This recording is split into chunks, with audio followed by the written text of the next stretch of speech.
ಶ್ರೀಗುರುಭ್ಯೋ ನಮಃ.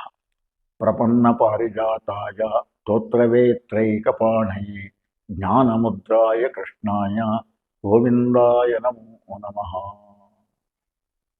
ಜಗದ್ಗುರುವಾದ ಶ್ರೀಕೃಷ್ಣ ಪರಮಾತ್ಮನ ದಿವ್ಯ ಸಾನ್ನಿಧ್ಯಕ್ಕೆ ತಲೆಬಾಗಿ ನಮಸ್ಕರಿಸ್ತಾ, ಭಾರತೀಯ ಒಂದು ವಿಶಿಷ್ಟವಾದಂತಹ ಗುರು ಪರಂಪರೆ, ಅದರೊಳಗೆ ನಾರಾಯಣಂ ಪದ್ಮಭವಂ ಅಂತ ಪ್ರಾರಂಭ ಮಾಡ್ತೇವೆ. ಅಂದರೆ ಶ್ರೀಮನ್ ನಾರಾಯಣನಿಂದಲೇ ಒಂದು ವೇದಾಂತ ಅಧ್ಯಾತ್ಮಶಾಸ್ತ್ರದ ಪರಂಪರೆ ಪ್ರಾರಂಭವಾಗಿದೆ. ಅದು ವಿಶೇಷವಾಗಿ ವಸಿಷ್ಠಂ ತತ್ಪುತ್ರ ಪರಾಶರಂಚ ವ್ಯಾಸಂ ಶುಕಂ ಗೌಡಪದಂ ಅಂತ ಹೇಳುವಾಗ ಅಲ್ಲಿಂದ ಈ ಕಲಿಯುಗದ ಗುರು ಪರಂಪರೆ ಮುಂದುವರಿಯುತ್ತದೆ. ಅಂತಹ ಒಂದು ಪರಂಪರೆಯಲ್ಲಿ ಅದ್ಭುತವಾದಂತಹ ಒಂದು ದಿವ್ಯ ಚೈತನ್ಯ, ತತ್ವಶಾಸ್ತ್ರಜ್ಞ, ತತ್ವವಿತು ಅಂತ ಕರೆಯಬಹುದಾದಂಥವರು ಶಂಕರ ಭಗವತ್ಪಾದಾಚಾರ್ಯರು. ಅವರ ಪರಂಪರೆಯಲ್ಲಿ ಸನ್ಯಾಸ ಪರಂಪರೆಯದು, ಜ್ಞಾನ ಪರಂಪರೆಯಲ್ಲಿ ಬಹಳ ದೊಡ್ಡ ಪರಂಪರೆ. ಅದೇ ಪರಂಪರೆಯಲ್ಲಿ ಬಂದಿರುವ ಜಗದ್ಗುರು ಸಂಸ್ಥಾನ ಸೋಂದಾ ಸ್ವರ್ಣವಲ್ಲಿ ಮಠಾಧೀಶ್ವರರು. ಹಾಗಾಗಿ ಜಗದ್ಗುರುವಿನ ಶ್ರೀಕೃಷ್ಣ ಪರಮಾತ್ಮನ ಅಡಿದವರೆಗೆ ನಮಸ್ಕರಿಸ್ತಾ, ಶಂಕರ ಭಗವತ್ಪಾದಾಚಾರ್ಯರನ್ನು ಅದೇ ಪರಂಪರೆಯಲ್ಲಿ ಬಂದಿರುವಂತಹ ಸೋಂದಾ ಸ್ವರ್ಣವಲ್ಲಿಯ ಗುರು ಪರಂಪರೆಯನ್ನು ಸ್ಮರಿಸಿಕೊಳ್ತಾ, ಇದೀಗ ನಾವು ಸ್ವರ್ಣವಲ್ಲಿ ಮಹಾಸಂಸ್ಥಾನದ ಪರಮ ಪೂಜ್ಯರ ಆಶಯದಂತೆ ಭಗವದ್ಗೀತೆಗೆ ಒಂದು ಆನ್ಲೈನ್ ತರಗತಿಗಳನ್ನು, ಅಂತರ್ಜಾಲೀಯ ತರಗತಿಗಳನ್ನು ಪ್ರಾರಂಭ ಮಾಡಿದ್ದೇವೆ. ಹಾಗಾಗಿ ಒಟ್ಟಾರೆ ಇದರ ಪ್ರಾರಂಭ ಯಾಕೆ, ಉದ್ದೇಶ ಏನು ಇತ್ಯಾದಿಗಳ ಬಗ್ಗೆ ಕೆಲವು ಸಂಗತಿಗಳನ್ನು ನಾನು ನಮ್ಮ ಆನ್ಲೈನ್ ತರಗತಿಯ ಎಲ್ಲ ಆಸಕ್ತರಿಗೆ, ವಿದ್ಯಾರ್ಥಿಗಳಿಗೆ, ಅದರೊಳಗೆ ತರಗತಿಗಳನ್ನು ಮಾಡುವ ವಿದ್ಯಾರ್ಥಿಗಳಿಗೆ ಕೆಲವು ಅಂಶಗಳನ್ನು ನಿವೇದಿಸಿಕೊಳ್ಳುವವನಿದ್ದೇನೆ. ಪರಮಪೂಜ್ಯ ಶ್ರೀಗಳವರೇ ಮೊದಲನೆಯ ಗೀತೆಯ ಉಪನ್ಯಾಸ ರೂಪದಲ್ಲಿ ಕಳೆದ ತಿಂಗಳ ಕೊನೆಯ ಭಾನುವಾರ ಇದು ಯಾಕೆ ಅನ್ನೋದ್ರ ಬಗ್ಗೆ ಹೇಳಿದ್ದಾರೆ. ಮುಂದೆ ಇನ್ನೂ ವಿಸ್ತಾರವಾಗಿ ಅದನ್ನು ಹೇಳಬೇಕು ಅಂತಲೂ ಅಪ್ಪಣೆ ಕೊಡಿಸಿದ್ದಾರೆ. ಇದೆಲ್ಲ ಕಾರಣಗಳಿಂದ ನಾನು ಕೆಲವು ಸಂಗತಿಗಳನ್ನು ಹೇಳಬಹುದಿದ್ದೇನೆ. ಮುಖ್ಯವಾಗಿ ಭಗವದ್ಗೀತೆ ನಮ್ಮ ದೇಶದ ಒಂದು ಸ್ಮೃತಿ ಪ್ರಸ್ಥಾನವಾಗಿ, ಅಧ್ಯಾತ್ಮಶಾಸ್ತ್ರದ ಪ್ರಸ್ಥಾನತ್ರಯದಲ್ಲಿ ಒಂದು ಗ್ರಂಥವಾಗಿ, ಸೂತ್ರ ಪ್ರಸ್ಥಾನ, ಸ್ಮೃತಿ ಪ್ರಸ್ಥಾನ, ಶ್ರುತಿ ಪ್ರಸ್ಥಾನ ಅಂತ ಮೂರು ಗ್ರಂಥಗಳನ್ನು ಗುರುತಿಸ್ತಾರೆ. ಶ್ರುತಿ ಪ್ರಸ್ಥಾನವೆಂದರೆ ದಶೋಪನಿಷತ್ತುಗಳು, ಎಲ್ಲ ವೇದಗಳ ಪ್ರಾತಿನಿಧಿಕವಾದ ಉಪನಿಷತ್ತುಗಳನ್ನು ಆಯ್ಕೆ ಮಾಡಿ ಈಶಾ, ಕೇನ, ಕಠ, ಪ್ರಶ್ನ, ಮುಂಡ, ಮಾಂಡೂಕ್ಯ, ತೈತ್ತರೇಯ, ಐತರೇಯ, ಛಾಂದೋಗ್ಯ, ಬೃಹದಾರಣ್ಯಕ ಎಂಬ 10 ಉಪನಿಷತ್ತುಗಳನ್ನು ದಶೋಪನಿಷತ್ತುಗಳು ಅಂತ ಸ್ವೀಕರಿಸಿ, ಈ 10 ಉಪನಿಷತ್ತುಗಳಿಗೆ ಶಂಕರ ಭಗವತ್ಪಾದಾಚಾರ್ಯರು ಭಾಷ್ಯ ಬರೆದ್ರು. ಆಮೇಲೆ ಬಂದಿರುವ ಅನೇಕ ಭಾಷ್ಯಕಾರರು, ಮಧ್ವಾಚಾರ್ಯರು ಇರ್ಬೋದು, ರಾಮಾನುಜಾಚಾರ್ಯರು ಇರ್ಬೋದು, ವಲ್ಲಭಾಚಾರ್ಯರು ಇರ್ಬೋದು, ಇವರೆಲ್ಲರೂ ಕೂಡ ಇದೇ 10 ಉಪನಿಷತ್ತುಗಳಿಗೆ ವ್ಯಾಖ್ಯಾನ ಮಾಡಿದ್ದಾರೆ, ಭಾಷ್ಯ ಬರೆದಿದ್ದಾರೆ. ಇದನ್ನು ನಾವು ಉಪನಿಷತ್ ಪ್ರಸ್ಥಾನ ಅಥವಾ ಶ್ರುತಿ ಪ್ರಸ್ಥಾನ ಅಂತ ಕರೀತೇವೆ ಅಧ್ಯಾತ್ಮಶಾಸ್ತ್ರದ ನೇರದಲ್ಲಿ. ಎರಡನೆಯದು ಭಗವದ್ಗೀತೆ. ಭಗವದ್ಗೀತೆಯನ್ನು ಕೂಡ ಈ ಎಲ್ಲ ಆಚಾರ್ಯರು ವ್ಯಾಖ್ಯಾನ ಮಾಡಿದ್ದಾರೆ. ಅದಕ್ಕೆ ಸ್ಮೃತಿ ಪ್ರಸ್ಥಾನ ಅಥವಾ ಗೀತಾ ಪ್ರಸ್ಥಾನ ಅಂತ ಕರೀತಾರೆ. ಇನ್ನೊಂದು ಬ್ರಹ್ಮಸೂತ್ರಗಳು, ಭಗವಾನ್ ಬಾದರಾಯಣಾಚಾರ್ಯರು ರಚಿಸಿರೋದು, ಅದನ್ನು ಸೂತ್ರ ಪ್ರಸ್ಥಾನ ಅಂತ ಕರೀತಾರೆ. ಅದು ಕೂಡ ಅಧ್ಯಾತ್ಮಶಾಸ್ತ್ರದ ಒಂದು ಮೇರು ಗ್ರಂಥವಾಗಿ ಸ್ವೀಕರಿಸಲ್ಪಟ್ಟಿದೆ. ಹೀಗಾಗಿ ಪ್ರಸ್ಥಾನತ್ರಯದಲ್ಲಿ, ಅಧ್ಯಾತ್ಮಶಾಸ್ತ್ರದ ಪ್ರಸ್ಥಾನತ್ರಯದಲ್ಲಿ ಒಂದಾಗಿರೋದು ಭಗವದ್ಗೀತೆ. ಅದರ ಭಾಷೆಗಳಿದ್ದಾವೆ. ಯಾಕೆ ಇದನ್ನು ಇಷ್ಟು ವಿವರವಾಗಿ ನಾನು ಪರಿಚಯಿಸ್ತಾ ಇದ್ದೇನೆ ಅಂದರೆ, ಭಗವದ್ಗೀತೆ ನಮ್ಮ ದೇಶದ ಆರ್ಷ ಸಾಹಿತ್ಯದ ಶ್ರೀಕೃಷ್ಣ ಪರಮಾತ್ಮನೇ ಹೇಳಿರುವ ಉಪನಿಷತ್ತಿಗೆ ಸಮಾನ ಗೌರವವಾಗಿ ನಾವು ಕಂಡಿರುವ ಶ್ರೀಮದ್ ಭಗವದ್ಗೀತಾಸು ಉಪನಿಷತ್ಸು ಅಂತಲೇ ಹೇಳ್ತೇವೆ. ಉಪನಿಷತ್ತಿಗೆ ಶ್ರುತಿ ಪ್ರಸ್ಥಾನಕ್ಕೆ ಸಮಾನವಾದ ಗೌರವ ಇದೆ ಭಗವದ್ಗೀತೆಗೆ. ಅಂತಹ ಒಂದು ಆರ್ಷ ಸಾಹಿತ್ಯ ಪ್ರವಾಹದಲ್ಲಿ ಬಂದಿರುವ ಅಧ್ಯಾತ್ಮ ಶಾಸ್ತ್ರದ ಗಟ್ಟಿ ತಿರುಳು ರೂಪದಲ್ಲಿರುವಂತಹದ್ದು ಭಗವದ್ಗೀತೆ. ಈ ಭಗವದ್ಗೀತೆ ಎನ್ನುವುದನ್ನು ನಾವು ಈ ಪ್ರತಿಯೊಬ್ಬರಿಗೂ ಕೊಡಬೇಕು ಅಂತ ಒಂದು ಸಂಕಲ್ಪ, ಅದು ಪರಮ ಪೂಜ್ಯರದ್ದು. ಅದು ಒಂದು ರೀತಿಯಲ್ಲಿ ಶಂಕರ ಪೀಠದ ಎಲ್ಲ ಯತಿಗಳೂ ಒಂದು ಸಮಾವೇಶದಲ್ಲಿ ಸೇರಿದಾಗ ಕೈಗೊಂಡ ನಿರ್ಣಯ. ಭಾರತದ ಪ್ರತಿಯೊಬ್ಬನಿಗೂ ಕೂಡ ಭಗವದ್ಗೀತೆಯನ್ನು ಕೊಡುವ ಹಾಗೆ ಮಾಡಬೇಕು ಅಂತ. ಅದರೊಳಗೆ ಸ್ವಲ್ಪ ಮುಂಚೂಣಿಯಲ್ಲಿ ಸ್ವರ್ಣವಲ್ಲಿಯ ಪರಮ ಪೂಜ್ಯರು ಅದನ್ನು ಪ್ರಾರಂಭ ಮಾಡಿಬಿಟ್ರು. ಅದನ್ನು ಅಭಿಯಾನ ರೂಪದಲ್ಲಿ ಪ್ರಾರಂಭ ಮಾಡಿದರು. ಹಾಗೆ ಪ್ರಾರಂಭ ಮಾಡುವಾಗ ಭಗವದ್ಗೀತೆಯನ್ನು ಕೊಡಬೇಕು ಎನ್ನುವಾಗ ಹೇಗೆ ಏನು ಅನ್ನೋದೊಂದು ಇರಬೇಕಲ್ಲ. ಯಾಕೆ ಅನ್ನೋದನ್ನು ನಾನು ಮುಂದಿನ ಸಂಚಿಕೆಯಲ್ಲಿ ಹೇಳುವವನಿದ್ದೇನೆ. ಉದ್ದೇಶ ಏನು, ಅದಕ್ಕೆ ನಮ್ಮ ಯಾವ ನೇರದಲ್ಲಿ ನಾವು ಭಗವದ್ಗೀತೆಯನ್ನು ಕೊಡ್ಲಿಕ್ಕೆ ಹೊರಟಿದ್ದೇವೆ ಅನ್ನೋದನ್ನು ಮುಂದೆ ಅವಲೋಕನೆ ಮಾಡೋಣ. ಸದ್ಯಕ್ಕೆ ಭಗವದ್ಗೀತೆಯನ್ನು ನಾವು ಏನು ಕೊಡ್ಲಿಕ್ಕೆ ಹೊರಟಿದ್ದೇವೆಯೋ ಆ ಭಗವದ್ಗೀತೆ ನಾವು ಪ್ರಾರಂಭ ಮಾಡುವಾಗ ಈ ಆನ್ಲೈನ್ ತರಗತಿಗಳ ರೂಪದಲ್ಲಿರಲಿಲ್ಲ. ನೇರವಾಗಿ ಮಕ್ಕಳಿಗೆ, ಹಿರಿಯರಿಗೆ, ವೃದ್ಧರಿಗೆ ಅಂದರೆ ಆಬಾಲ ವೃದ್ಧರಿಗೆ ನೇರವಾಗಿ ಭಗವದ್ಗೀತೆಯ ಮೂಲ ಪಠ್ಯ ಅಂದರೆ ಒರಿಜಿನಲ್ ಟೆಕ್ಸ್ಟ್ ಅಂತ ಕರಿತೇವೆ. ಭಗವದ್ಗೀತೆಯಲ್ಲಿ 700 ಶ್ಲೋಕಗಳಿವೆ. ಶ್ರೀಕೃಷ್ಣ ಪರಮಾತ್ಮ ಹೇಳಿರೋದು ಮಹಾಭಾರತದ ಭೀಷ್ಮ ಪರ್ವದಲ್ಲಿ ಅರ್ಜುನನು ವಿಷಾದದಿಂದ ಕೂಡಿದಾಗ ಮಾಡಿದ ಉಪದೇಶ. ಶ್ರೀಕೃಷ್ಣ ಪರಮಾತ್ಮನೇ ಅದಕ್ಕೆ ಉಪದೇಷ್ಟ. ಆದ್ದರಿಂದ ಈ ಭಗವದ್ಗೀತೆಯನ್ನು ನಾವು ಕೊಡಬೇಕು, ಜನಸಾಮಾನ್ಯರಿಗೆ ಕೊಡಬೇಕು ಅಂತ. ಹಾಗೆ ಕೊಡುವಾಗ ನಾವು ಯಾವ ರೀತಿಯಲ್ಲಿ ಕೊಡಬೇಕು ಅಂತ ಯೋಚನೆ ಮಾಡಿ ಮೂಲ ಪಠ್ಯವನ್ನು ಕಂಠಪಾಠಕ್ಕೆ ಕೊಡಬೇಕು ಅಂತ ಸುಮಾರು ಹಿರಿಯ ಪ್ರಾಥಮಿಕ ಶಾಲಾ ವಿದ್ಯಾರ್ಥಿಗಳಿಂದ ಆರಂಭ ಮಾಡಿ ಎಲ್ಲ ವೃದ್ಧರವರೆಗೂ ವಿದ್ಯಾರ್ಥಿಗಳಿಗೆ, ಪ್ರೌಢರಿಗೆ, ಮಾತೆಯರಿಗೆ, ವಯಸ್ಸು ಕಳೆದಂಥವರಿಗೂ ಕೂಡ, ವಯಸ್ಸಾದವರಿಗೂ ಕೂಡ ಕೊಡಬೇಕು ಅಂತ ಹೊರಟೆವು. ಹೀಗೆ ಪ್ರತ್ಯಕ್ಷವಾಗಿ ಭಗವದ್ಗೀತೆಯನ್ನು ಕೊಡುವುದಕ್ಕೆ ನಾವು 2008ರಿಂದ ಒಂದು ದೀರ್ಘವಾದ ಅಭಿಯಾನವನ್ನು ಪ್ರಾರಂಭ ಮಾಡಿದೆವು. ಈ ಅಭಿಯಾನ ಕರ್ನಾಟಕದ ಪ್ರತಿಯೊಂದು ಜಿಲ್ಲೆಯಲ್ಲಿಯೂ, ಒಂದು ಜಿಲ್ಲೆಯಾದ ನಂತರ ಇನ್ನೊಂದು ಜಿಲ್ಲೆ, ಒಂದೊಂದು ಜಿಲ್ಲೆಯಲ್ಲಿ ಸುಮಾರು 1 ತಿಂಗಳ ಕಾರ್ಯಕ್ರಮ. ಅದು ಕೂಡ ಸುಮಾರಾಗಿ ನವರಾತ್ರಿಯ ನಂತರ, ಯತಿಗಳಿಗೆ ಸನ್ಯಾಸಿಗಳಿಗೆ ಚಾತುರ್ಮಾಸ ಇರೋದರಿಂದ ಚಾತುರ್ಮಾಸ ಕಳೆದ ನಂತರ ಸುಮಾರು ಬೇಸಿಗೆಯ ಪೂರ್ಣ ಈ ಭಗವದ್ಗೀತೆ ಅಭಿಯಾನ 1 ಜಿಲ್ಲೆ ಆದ ನಂತರ 1 ಜಿಲ್ಲೆ ಅಂತ ಸುಮಾರು 6-7 ವರ್ಷಗಳಲ್ಲಿ 1 ಜಿಲ್ಲೆಯಿಂದ ಇನ್ನೊಂದು ಜಿಲ್ಲೆ ಮಾಡ್ತಾ ಕರ್ನಾಟಕದ ಎಲ್ಲ ಜಿಲ್ಲೆಗಳಲ್ಲಿ ಈ ಭಗವದ್ಗೀತೆ ಅಭಿಯಾನವನ್ನು ಮಾಡಿದ್ವು. ಈ ಅಭಿಯಾನ ನೇರವಾಗಿ ಭಗವದ್ಗೀತೆ ಕೊಡುವುದು ಲಕ್ಷ್ಯವಾಗಿತ್ತು. ಈ ಅಭಿಯಾನ ಒಂದು ಅದ್ಭುತವಾದಂತಹ ಅಭಿಯಾನದ ಕೆಲವು ನಮ್ಮ ಹೆಜ್ಜೆ ಗುರುತುಗಳನ್ನು ಕೂಡ ನಾನು ಮುಂದೆ ಹೇಳುವವನಿದ್ದೇನೆ. ಹೇಗೆ ಸಮಾಜದ ಬೇರೆ ಬೇರೆ ಸ್ತರದಲ್ಲಿ ನಾವು ಈ ಅಭಿಯಾನವನ್ನು ಮಾಡಿದ್ವು, ಭಗವದ್ಗೀತೆಯನ್ನು ಕಲಿಸುವು, ಇಷ್ಟನ್ನು ಹೇಳಬಹುದು.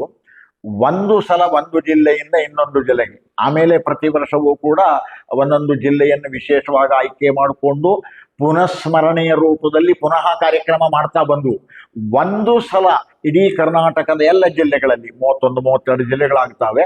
ಆ ಎಲ್ಲ ಜಿಲ್ಲೆಗಳಲ್ಲಿ 1 ಆವೃತ್ತಿ ಬರುವಷ್ಟೊತ್ತಿಗೆ ನಾವು ಸುಮಾರು 22 ಲಕ್ಷದಿಂದ 25 ಲಕ್ಷ ಮೂಲ ಭಗವದ್ಗೀತೆ ಪುಸ್ತಕವನ್ನು ವಿತರಣೆ ಮಾಡಿದ್ದೇವೆ.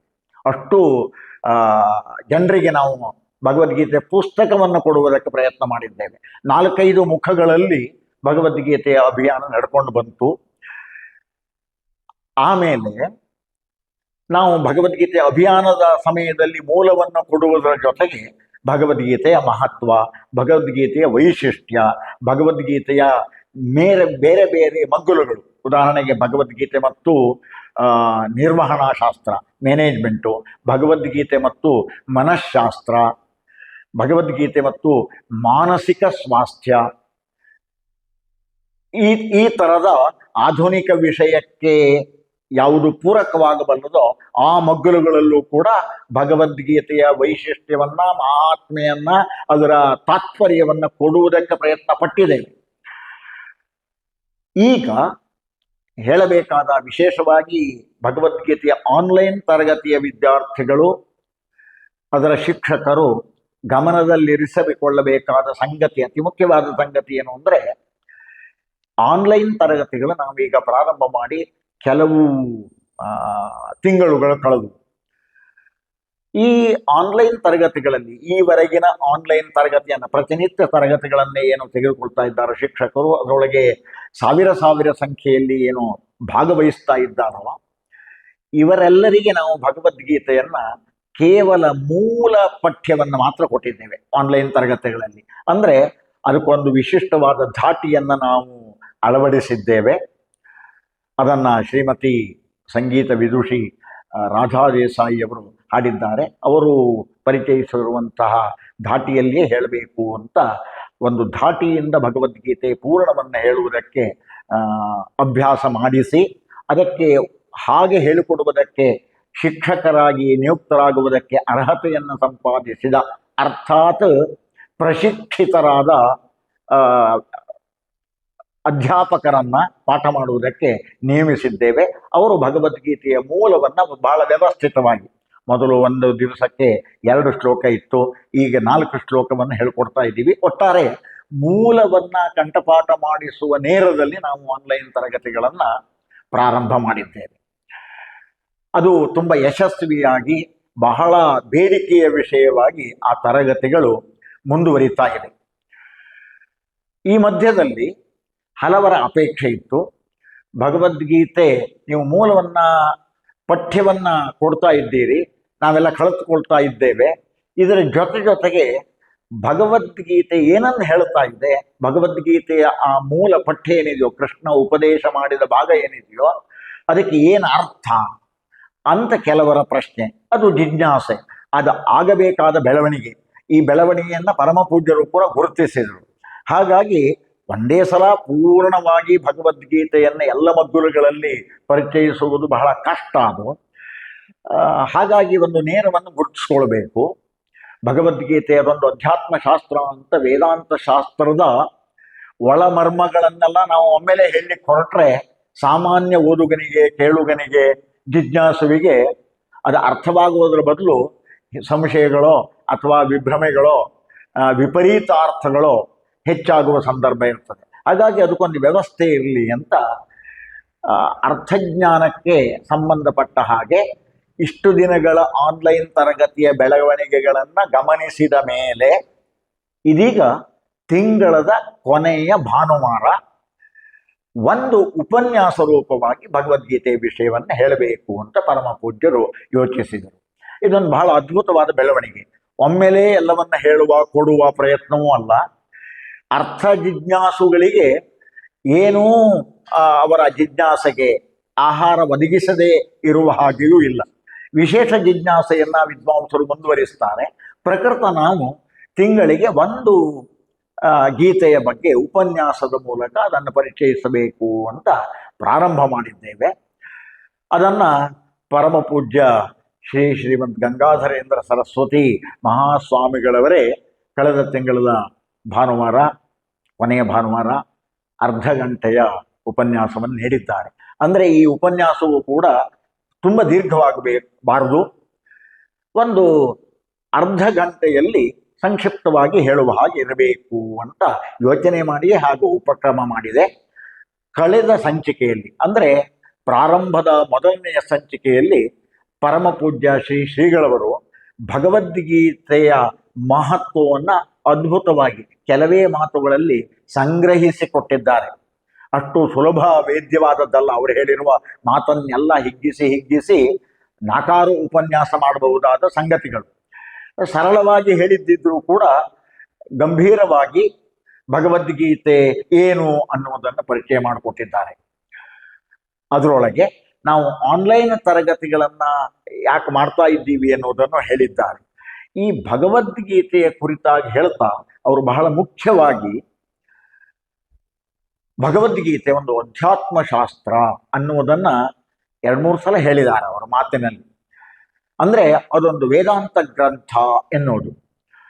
ನಾನು ಎಲ್ಲರ ಗಮನಕ್ಕೆ ತರುವುದಕ್ಕೆ ಬಯಸ್ತೇನೆ, ಒಬ್ಬ ಸಾಧಕನಾಗಿ ಭಗವದ್ಗೀತೆಯನ್ನು ಓದುವಾಗ ಭಗವದ್ಗೀತೆಯ ಪರಮೋಚ್ಚ ಸಂದೇಶ ಏನು ಅನ್ನೋದನ್ನು ಯೋಚನೆ ಮಾಡಿದ್ರಿ.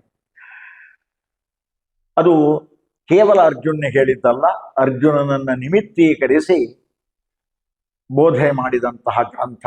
ಅದು ಅಧ್ಯಾತ್ಮ ಶಾಸ್ತ್ರದ ಒಂದು ಗಟ್ಟಿ ನೆಲೆಯಾಗಿ ಸಲ್ಲುತ್ತದೆ ಅನ್ನೋದನ್ನೆಲ್ಲರೂ ಗಟ್ಟಿಯಾಗಿ ಮನಸ್ಸಿನಲ್ಲಿ ಇರಿಸ್ಕೋಬೇಕು.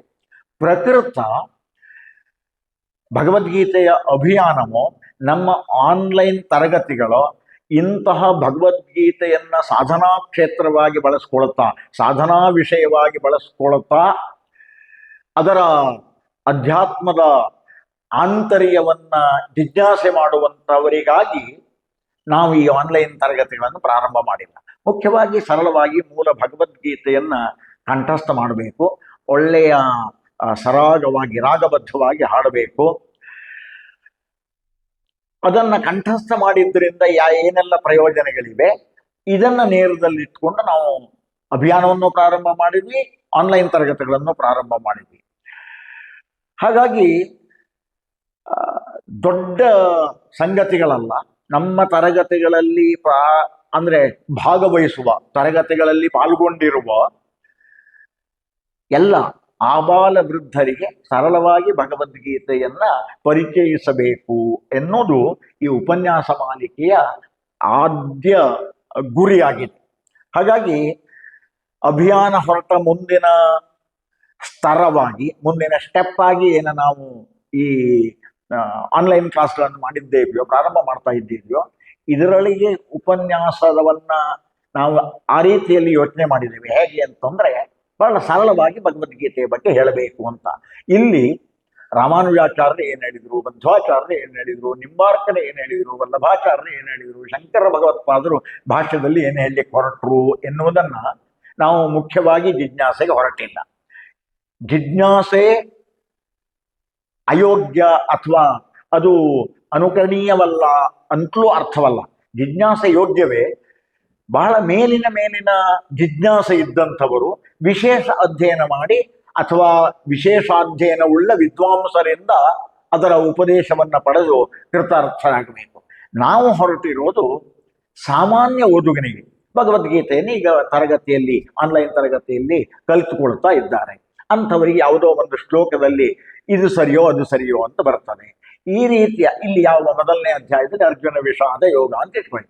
ಅದು ಹಾಗಂದ್ರೆ ಏನು, ಯಾಕೆ ಅರ್ಜುನಿಗೆ ದುಃಖವಾಯಿತು, ಸರಳ ವಿಷಯವನ್ನ ಇಟ್ಟುಕೊಂಡು ನಾವು ಅದನ್ನ ಹೊರಟಿದ್ದೇವೆ ಕೊಡುವುದಕ್ಕೆ. ಉಪನ್ಯಾಸದ ಗುರಿಯೂ ಅದೇ ಆಗಿದೆ. ನಮ್ಮಲ್ಲಿ ವೇದಾಂತವನ್ನು ಚೆನ್ನಾಗಿ ಭಾಷ್ಯಾದಿ ಅಧ್ಯಯನ ಮಾಡಿದ ಅನೇಕ ವಿದ್ವಾಂಸರುಗಳಿದ್ದಾರೆ. ನಾವು ಪ್ರತಿ ತಿಂಗಳದ ಈ ಕೊನೆಯ ಉಪನ್ಯಾಸ ಮಾಲಿಕೆಯಲ್ಲಿ ಅಂತ ಎಲ್ಲ ವಿದ್ವಾಂಸರನ್ನ ಕರ್ಕೊಂಡು ಬಂದು ನಿಮಗೆ ಪರಿಚಯ ಮಾಡುವವರಿದ್ದೇವೆ. ಅನೇಕ ಯುವ ವಿದ್ವಾಂಸರಿದ್ದಾರೆ, ಹಳಬರಿದ್ದಾರೆ. ಭಗವದ್ಗೀತೆ ನಮ್ಮ ದೇಶದ ಎಂತಹ ಅದ್ಭುತವಾದಂತಹ ಗ್ರಂಥ. ಯಾಕೆ ನಾವು ಅಧ್ಯಯನ ಮಾಡಬೇಕು? ಮತ್ತು ಭಗವದ್ಗೀತೆಯಲ್ಲಿರುವ ವಿಷಯ ಅದು ಅನಂತವಾದ ವಿಷಯ. ಅದು ಲೋಕಕ್ಕೂ ಬೇಕು, ಶಾಸ್ತ್ರಕ್ಕೂ ಬೇಕು ಎನ್ನುವ ವಿಷಯ. ಹಾಗಾಗಿ ಅದು ಒಂದೆರಡು ದಿವಸ ಅಲ್ಲ, 18 ವರ್ಷಗಳ ಕಾಲ ಉಪನ್ಯಾಸಕ್ಕೆ ಅದು ಸಂಗತಿಗಳನ್ನ, ವಿಷಯವನ್ನ ಕೊಡಬಲ್ಲಂತಹ ಗ್ರಂಥ. ಹಲವು ಮುಖಗಳಿಂದ ವಿಷಯವನ್ನು ಕೊಡ್ತದೆ.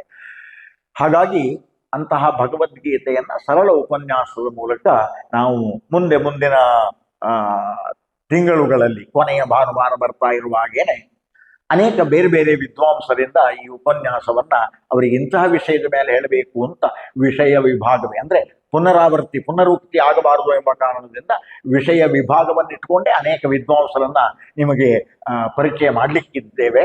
ಆ ಎಲ್ಲ ವಿದ್ವಾಂಸರು ಹೇಳುವ ಸಂಗತಿಗಳನ್ನ ವಿಶೇಷವಾಗಿ ಗೀತೆಯನ್ನ ಸಾಧನೆಯಾಗಿ ಬಳಸ್ಕೊಳ್ಳುವವರು, ಗೀತೆಯನ್ನ ಇಟ್ಟುಕೊಂಡು ನಾವು ಪರಮಾತ್ಮನೇ ಹೇಳಿದ ಹಾಗೆ ಧರ್ಮ ಸಂಸ್ಥಾಪನಾರ್ಥಾಯ ಅಂತ ಒಳ್ಳೆಯ ಮುಂದಿನ ಭವಿತವ್ಯವನ್ನ, ನಮ್ಮ ಮುಂದಿನ ತಲೆಮಾರನ್ನ ಸುಸಂಸ್ಕೃತರಾಗಿ ಕಾಣುವಾಗ ನಾವು ಭಗವದ್ಗೀತೆ ಬಗ್ಗೆ ಏನು ತಿಳ್ಕೋಬೇಕು, ಏನನ್ನು ಕೊಡ್ಲಿಕ್ಕೆ ಹೊರಟಿದ್ದೇವೆ. ಆನ್ಲೈನ್ ತರಗತಿಗಳಲ್ಲಿ 2 ಜನರು ಇದ್ದಾರೆ, ಅಭ್ಯಾಸ ಮಾಡುವವರು ಇದ್ದಾರೆ, ಮಾಡಿಸುವ ಪ್ರಶಿಕ್ಷಿತರು ಇದ್ದಾರೆ. ಹಾಗಾಗಿ ನಾವು ಈ ನೇರದಲ್ಲಿ ಏನನ್ನು ಕೊಡಬೇಕು ಎನ್ನುವುದನ್ನ ಈ ಉಪನ್ಯಾಸಗಳ ಮೂಲಕವೂ ಕೂಡ ನಾವು ಪರಿಚಯ ಮಾಡಿಕೊಂಡು ಹೋಗ್ತಾ ಇರಬೇಕಾಗುತ್ತದೆ. ಒಟ್ಟಾರೆ ನಾನು ಈ ಸಂದರ್ಭದಲ್ಲಿ ಹೇಳುವ ಸಂಗತಿಗಳೆಷ್ಟು, ಭಗವದ್ಗೀತೆಯ ಅಭಿಯಾನ ಅದರಿಂದ ನಾವು ಪಡೆದಂತಹ ಅನೇಕ ಪರಿಣಾಮಗಳು, ಅಂದರೆ ನಾವು ಗುರುತಿಸಿಕೊಂಡಂತಹ ಪರಿಣಾಮಗಳು ಅದ್ಭುತವಾದ ಪರಿಣಾಮ ಆಗಿದೆ. ನಮಗೆ ಮುಂದೆ ಯಾವಾಗಾದರೂ ಸಮಯ ಸಿದ್ದಾಗ ಒಂದೊಂದನ್ನು ನಾನು ವಿಶೇಷವಾಗಿ ಹೇಳಬಲ್ಲೆ. ಉದಾಹರಣೆಗೆ, ಎಲ್ಲ ಜಿಲ್ಲೆಗಳಲ್ಲಿ ಮೊದಲನೆಯ ಸಲ ನಾವು 1 ತಿಂಗಳ ಕಾರ್ಯಕ್ರಮವಾಗಿ ಭಗವದ್ಗೀತೆಯನ್ನು ಕೊಂಡೊಯ್ದಾಗ ಪ್ರತಿ ಜಿಲ್ಲೆಯಲ್ಲಿರುವಂತಹ ಸೆಂಟ್ರಲ್ ಜೈಲಲ್ಲಿ ಗುರುಗಳೇ ಹೋಗಿ ಉಪನ್ಯಾಸ ಮಾಡಿ ಕೈದಿಗಳಿಗೆ, ಅಂದ್ರೆ ಮಹಾಪಾಶಕ ಮಾಡಿದಂತಹ ಕೊಲೆಗೆಡುಕ ಕೈದಿಗಳನ್ನು ಎದುರುಗಡೆ ಕೂತ್ಕೊಂಡು ಭಗವದ್ಗೀತೆಯನ್ನ ಹೇಳಿಕೊಟ್ಟಿದ್ದೇವೆ. ಅವರು ಹೇಳಿದ್ದಾರೆ, ಪರಮ ಪೂಜ್ಯರ ಉಪನ್ಯಾಸ ಇತ್ತು. ಅದ್ಭುತವಾದ ಪ್ರತಿಕ್ರಿಯೆ. ಶ್ರೀಕೃಷ್ಣ ಪರಮಾತ್ಮ ಸ್ವಯಂ ಹುಟ್ಟಿದ್ದೇ ಕಾರಾಗೃಹದಲ್ಲಿ, ಆಮೇಲೆ ಕಾರಾಗೃಹದಲ್ಲಿರುವ ಎಷ್ಟೋ ಜನರನ್ನ ಬಿಡುಗಡೆಗೊಳಿಸ್ತಾನೆ. ಹಾಗಾಗಿ ಕಾರಾಗೃಹದಲ್ಲಿ ಅದ್ಭುತವಾದ ಎಲ್ಲ ಜಿಲ್ಲೆಗಳಲ್ಲಿ ನಡೆದಿದೆ. ಸೆಂಟ್ರಲ್ ಜೈಲುಗಳಲ್ಲಿ ಅದು ಐತಿಹಾಸಿಕವಾದಂತಹ ಬಳ್ಳಾರಿ ಮೊದಲಾದಂತಹ ಜೈಲುಗಳು ಕೂಡ ನಡೆದಿದೆ. ಹೀಗೆ ಬೇರೆ ಬೇರೆ ವಿಜ್ಞಾನ ಕ್ಷೇತ್ರದಲ್ಲಿ ಭಗವದ್ಗೀತೆ ಅಂಡ್ ಮೆಂಟಲ್ ಹೆಲ್ತ್ ಮೊದಲಾದ ಅನೇಕ ವಿಷಯಗಳಲ್ಲಿ ನಡೆದಿವೆ. ರಾಷ್ಟ್ರೀಯ ವಿಚಾರ ಸಂಕಿರಣ, ಇಂಟರ್ನ್ಯಾಷನಲ್ ವಿಚಾರ ಸಂಕಿರಣಗಳು, ಗೋಷ್ಠಿಗಳು ಕೂಡ ನಡೆದಿವೆ. ಒಟ್ಟಾರೆ ಹೇಳಬೇಕಾದದ್ದೆಷ್ಟು, ನಾವು ಭಗವದ್ಗೀತೆಯ ಅಭಿಯಾನ ಪ್ರಾರಂಭ ಮಾಡಿ ಈಗ ಆನ್ಲೈನ್ ತರಗತಿಗಳನ್ನು ಮುಂದುವರಿಸುವ ಈ ಸಮಯದಲ್ಲಿ ನಾವು ಜನಸಾಮಾನ್ಯರಿಗೆ ಭಗವದ್ಗೀತೆ ಅಂದರೆ ಏನೋ, ಅದನ್ನು ನಾವು ಯಾಕೆ ಕೊಡ್ತಾ ಇದ್ದೇವೆ ಅನ್ನೋದನ್ನೆಲ್ಲ ಹೇಳ್ತಾ ಹೋಗಬೇಕು ಅನ್ನೋದು ಈ ಉಪನ್ಯಾಸ ಮಾಲಿಕೆಯ ಗುರಿ. ಇವಿಷ್ಟು ಈಗ ಪ್ರಾರಂಭದಲ್ಲಿ ನಾನು ಹೇಳಬೇಕಾದ ಸಂಗತಿ. ಜೊತೆಗೆ ಇದನ್ನ ನಾವು ಭಗವದ್ಗೀತೆಯ ಅಭಿಯಾನದಲ್ಲಿ ಕೊಡ್ಲಿಕ್ಕೆ ಹೊರಟಿರುವಾಗ ಯಾವ ರೀತಿಯಾದಂತಹ ಉದ್ದೇಶವನ್ನ ಮನಸ್ಸಲ್ಲಿರಿಸಿಕೊಂಡ ಉದ್ದೇಶ ಏನು ಅನ್ನೋದನ್ನು ಮುಂದುವರಿಸಿ ಇನ್ನು ಮುಂದಿನ ಸಂಚಿಕೆಯಾಗಿ ನಾನು ಕೆಲವು ಸಂಗತಿಗಳನ್ನ ಹೇಳುವವನಿದ್ದೇನೆ. ಶ್ರೀಕೃಷ್ಣ ಪರಮಾತ್ಮ ಅರ್ಜುನನಿಗೆ ಹೇಳಿರೋದು, ಅದನ್ನ ಉಲ್ಲೇಖ ಮಾಡಿದವರು, ಬರೆದವರು, ಗ್ರಂಥಕರ್ತೃ ಜ್ಞಾನಾವತಾರಿಗಳಾದಂತಹ ಭಗವಾನ್ ವೇದವ್ಯಾಸರು ಎನ್ನುವ ವಿಷಯ ತಮಗೆಲ್ಲ ಗೊತ್ತಿದೆ. ಕಲಿದ್ವಾಪರಗಳ ಸಂಧಿಕಾಲ ಅಂತ ಸ್ಥೂಲವಾಗಿ ಅದನ್ನು ಕರೀತಾರೆ. ಕೃತತ್ರೇತಾಯುಗ ಪೂರ್ಣವಾಗಿ ಮುಗಿದು ದ್ವಾಪರ ಕೊನೆಯದಲ್ಲಿತ್ತು. ಅವಾಗಲೇ ಕೃಷ್ಣಾವತಾರ, ಭಗವಾನ್ ವೇದವ್ಯಾಸರು ಹುಟ್ಟಿದ್ದು ಕೂಡ ಕೃಷ್ಣನಿಗಿಂತ ಮೊದಲೇ ಹುಟ್ಟಿದ್ರು. ವ್ಯಾಸರ ಹುಟ್ಟಿದ್ದೇ ಕಲಿದ್ವಾಪರಗಳ ಸಂಧಿಕಾಲ ಅಂತ ಕರೀತಾರೆ. ಕೊನೆಯಲ್ಲಿ, ದ್ವಾಪರ ಯುಗದ ಕೊನೆಯಲ್ಲಿ ಕಲಿಕಾಲ ಪ್ರಾರಂಭವಾಗುವುದಕ್ಕಿಂತ ಪರೀಕ್ಷಿತ್ ರಾಜನ ಕಾಲದಲ್ಲಿ ಕಲಿ ಪ್ರವೇಶವಾಯಿತು ಅಂತ ಕರೀತೇವೆ, ಕಲಿಯುಗದ ಆರಂಭ. ಒಟ್ಟಾರೆ ಈ ಸಂಧಿಕಾಲದಲ್ಲಿ ಅವತರಿಸಿದ್ದು ಅರ್ಜುನನನ್ನ ನಿಮಿತ್ತೀಕರಿಸಿ ಅಂತ. ಅದನ್ನ ಎಲ್ಲರೂ ಗಮನಿಸಬೇಕು. ಕೇವಲ ಅರ್ಜುನನಿಗೆ ಮಾತ್ರ ಉಪದೇಶಿಸಿದ ಗ್ರಂಥ ಅಂತ ತಿಳಿಬಾರದು. ಅದನ್ನು ನಮ್ಮ ಹಿಂದಿನ ಆಚಾರ್ಯರೆಲ್ಲರೂ ಕೂಡ ಸ್ಪಷ್ಟಪಡಿಸಿದ್ದಾರೆ. ಅರ್ಜುನನಿಗೆ ಅಷ್ಟು ಮಾತ್ರ ಹೇಳಿದ್ದಾದ್ರೆ ಅಧ್ಯಾತ್ಮದ ವಿಷಯವೇ ಬರ್ತಿರ್ಲಿಲ್ಲ. ಯಾಕೆಂದ್ರೆ ಅರ್ಜುನನಿಗೆ ನೀನು ಯುದ್ಧ ಮಾಡು ಅಂತ ಹೇಳಬೇಕಿತ್ತು. ಯುದ್ಧ ಬೇಡ, ಕರ್ಮ ಸನ್ಯಾಸ ಎಲ್ಲವನ್ನೂ ಬಿಡಬೇಕು, ಬ್ರಹ್ಮಸ್ಥಿತಿಯಲ್ಲಿ ಇರಬೇಕು ಎನ್ನುವ ಸನ್ಯಾಸಿಗಳ ವಿಷಯವೋ ಸರ್ವಕರ್ಮ ಸನ್ಯಾಸದ ವಿಷಯವೋ ಇವೆಲ್ಲ ಅರ್ಜುನನಿಗೆ ಮಾತ್ರ ಉಪದೇಶ ಮಾಡೋದಾದರೆ ಬೇಕೇ ಆಗಿರಲಿಲ್ಲ. ಭಗವದ್ಗೀತೆಯ ಉದ್ದೇಶ ಅದು ಮಾತ್ರವಲ್ಲ. ಹಾಗೆ ನಮ್ಮಲ್ಲಿ ಪ್ರಾಚೀನರ ಚಿಂತನೆಯಲ್ಲಿ ಆಗಿದ್ರೆ ಕರ್ಮವನ್ನೇ ಹೇಳಿದನೋ ಅಥವಾ ಜ್ಞಾನವನ್ನೇ ಹೇಳಿದನೋ ವಿಷಯ ವಿಭಾಗಗಳು ತುಂಬ ಇವೆ. ಹಾಗಾಗಿ ಈ ಭಗವದ್ಗೀತೆಯ ನೇರ ಯಾವುದು ಎನ್ನುವುದರ ಬಗ್ಗೆ ನಾವು ಮುಂದೆ ಅದನ್ನು ಚರ್ಚೆ ಮಾಡಲಿಕ್ಕಿದ್ದೇವೆ. ಜಿಜ್ಞಾಸುಗಳು ಅದನ್ನು ಗಮನಿಸಿ. ಒಟ್ಟಾರೆ ಅರ್ಜುನನನ್ನ ನಿಮಿತ್ತೀಕರಿಸಿ ಕಲಿದ್ವಾಪರ ಸಂಧಿ ಕಾಲದಲ್ಲಿ ಭಗವಾನ್ ಶ್ರೀಕೃಷ್ಣ ಪರಮಾತ್ಮ ಸ್ವಯಂ ಉಪದೇಶ ಮಾಡಿದ 700 ಶ್ಲೋಕಾತ್ಮಕವಾದಂತಹ ಮಹಾಭಾರತದ ಭೀಷ್ಮ ಪರ್ವದಲ್ಲಿ ಬರುವ ಮೂಲ ಅನ್ನೋದು. ಈ ಭಗವದ್ಗೀತೆಗೂ ಕೂಡ ಮುಂದಿನ ವ್ಯವಸ್ಥೆಗಳು ಅನೇಕ ಮಹಾತ್ಮರು ಮಾಡಿದ್ದಾರೆ, ವಿದ್ವಾಂಸರು, ಪಂಡಿತರು, ಸಾಧಕರು. ಭಗವದ್ಗೀತೆಯ ಧ್ಯಾನ ಶ್ಲೋಕಗಳು, ಅದಕ್ಕಿರುವ ಕರಷಡಂಗ ನ್ಯಾಸ, ಇದೆಲ್ಲ ಮೂಲದಲ್ಲಿ ಇದ್ದದ್ದಲ್ಲ. ಉವಾಚ ಮಂತ್ರಗಳು ಕೂಡ, ಅಂದ್ರೆ ಸಂಜಯ ಉವಾಚ, ಧೃತರಾಷ್ಟ್ರ ಉವಾಚ ಅನ್ನುವುದು ವ್ಯಾಸರೇ ಬರೆದದ್ದು ಅಂತ ಹೇಳುವುದಕ್ಕೆ ಪ್ರಮಾಣವಿಲ್ಲ. ಎಷ್ಟೋ ಕಡೆಗೆ ಈ ಉವಾಚಗಳು ಕೂಡ ಬೇರೆಯವರು ಸೇರಿಸಿದ್ದಾಗಿರುತ್ತದೆ.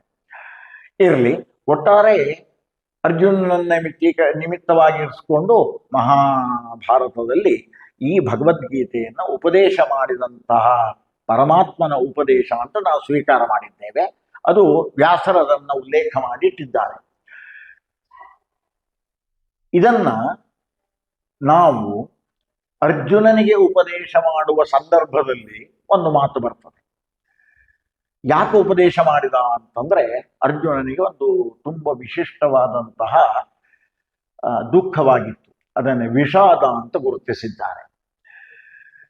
ಈ ವಿಷಾದ ಎನ್ನುವ ಶಬ್ದಕ್ಕೆ ನಾವು ಒಟ್ಟು ಭಗವದ್ಗೀತೆಯ ಸಾಂದರ್ಭಿಕವಾಗಿ ಏನು ಅರ್ಥಕ್ಕೆ ಪರ್ಯವಸಾನಗೊಳಿಸಬೇಕು ಅನ್ನೋದನ್ನು ಆಮೇಲೆ ನೋಡೋಣ. ಅರ್ಜುನನಿಗೆ ಸರಳವಾಗಿ ಹೇಳಬೇಕು ಅಂದ್ರೆ ದುಃಖವಾಗಿತ್ತು. ದುಃಖ, ಶೋಕ, ಮೋಹ ಈ ಎಲ್ಲ ಶಬ್ದಗಳು ಒಂದಕ್ಕೊಂದು ಪೂರಕವಾಗಿ ಬರುವಂತಹದ್ದು. ದುಃಖವಾಗಿತ್ತು. ಆ ಸಮಯದಲ್ಲಿ ಅದನ್ನು ಕಲಿಯುವುದಕ್ಕೋಸ್ಕರ ಅರ್ಜುನನಿಗೆ ಉಪದೇಶ ಮಾಡಿದ ಅಂತ. ಹಾಗೆ ಉಪದೇಶ ಮಾಡುವಾಗ ಶ್ರೀಕೃಷ್ಣ ಪರಮಾತ್ಮನ ಲಕ್ಷ್ಯದಲ್ಲಿರುವ ಬಹಳ ಮುಖ್ಯವಾದ ಅಂಶ ಏನು ಅಂತಂದ್ರೆ, ಅರ್ಜುನನು ತನ್ನಷ್ಟಕ್ಕೆ ತಾನೇ ಕುಗ್ಗಿ ಹೋಗಿದ್ದಾನೆ. ಅಂದ್ರೆ ಅರ್ಜುನನೇ ಸ್ವಯಂ ಹೇಳ್ತಾನೆ, ನಾನು ಯುದ್ಧ ಮಾಡಲಾರೆ, ನಾನು ನನ್ನವರನ್ನೆಲ್ಲ ಕೊಲ್ಲಬೇಕಲ್ಲ, ಎಂತಹ ದುರ್ಧರ ಪ್ರಸಂಗ ಇದು, ಹಾಗೂ ಕೊಂದದ್ರಿಂದ ಪರಿಣಾಮ ಎಷ್ಟು ಭೀಕರವಾಗುತ್ತದೆ, ಸರ್ವಥಾ ನನ್ನ ಹತ್ರ ಯುದ್ಧ ಮಾಡ್ಲಿಕ್ಕೆ ಆಗೋದಿಲ್ಲ, ನಾನು ಆ ಸ್ಥಿತಿಯಲ್ಲಿಲ್ಲ, ನನ್ನ ಕೈಯಿಂದ ಗಾಂಡೀವ ಧನುಸ್ಸೆ ಕೈ ಜಾರಿ ಕೆಳಗೆ ಬೀಳ್ತಾ ಇದೆ, ನಾನು ನಿಂತ್ಕೊಳ್ಳಿಕ್ಕೆ ಸಾಮರ್ಥ್ಯ ಇಲ್ಲ, ಇಡೀ ಶರೀರ ಒಂದಮನೆಯ ಕುಗ್ಗಿ ಹೋಗ್ತಾ ಇದೆ. ಅವನು ತನ್ನ ಅವಸ್ಥೆಯನ್ನ ಒಟ್ಟು ಇದನ್ನು ಚಿತ್ರಿಸ್ತಾನೆ. ಅರ್ಜುನ ವಿಷಾದದಲ್ಲಿದೆ. ಇದಕ್ಕೆಲ್ಲ ಈ ರೀತಿಯಾದಂತಹ ಗಾಂಡೀವ ಕೈಯಲ್ಲಿ ಹಿಡಿದು ಜಾರಿ ಬೀಳುವ ಸಂದರ್ಭ, ಇವನಿಗೆ ನಿಂತ್ಕೊಳ್ಳಿಕ್ಕಾಗದೆ ಹೋಗಿರೋದು, ಶರೀರ ಇವನಿಗೆ ಬೆವರ್ತಾ ಇದೆ, ಶರೀರದಲ್ಲಿ ಇವನಿಗೆ ನಿಂತ್ಕೊಳ್ಳಿಕ್ಕಾಗ್ತಾ ಇದೆ, ಈ ತರದ ಶಾರೀರಿಕವಾದಂತಹ ಅಸಾಮರ್ಥ್ಯ, ಶಾರೀರಿಕವಾದ ಕುಗ್ಗುವಿಕೆಗೆ ಮೂಲ ಕಾರಣ ಕೃಷ್ಣ ಅರ್ಜುನನ ಮನಸ್ಸು ಬುದ್ಧಿಗಳು ಸರಿಯಾಗಿಲ್ಲ. ಮನಸ್ಸು ಬುದ್ಧಿ ಅನ್ನುವುದಕ್ಕಿಂತ ಅರ್ಜುನ ಭಾವನಾತ್ಮಕವಾಗಿ ಅವನಿಗೆ ಈಗ ಭಾವವೇ ಸದೃಢವಾಗಿಲ್ಲ.